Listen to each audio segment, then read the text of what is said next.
Tim bought his El Camino in 1995. Katy married him either because of it or in spite of it.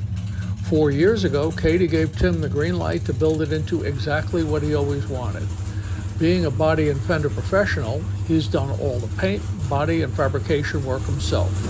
That's been a 4-year process, but the end's in sight. The engine Tim chose was our 408 cubic inch hydraulic roller LS with our CNC ported AFR heads and a FAST LSXR intake manifold.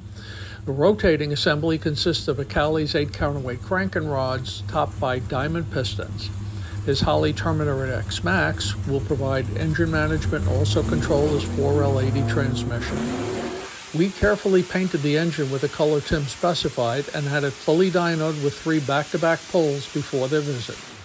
Doing 3 pulls like this is a great way to verify that the piston rings are properly seated and everything else is good to go.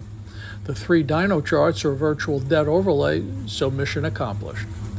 Best pull, 713 horsepower at 6,500 RPM with 613 torque at 5,100 RPM. We're waiting on the serpentine system, but that should be here any day now, and then out the door she goes. Hang on, Katy. This old El Camino will have a lot of newfound kick.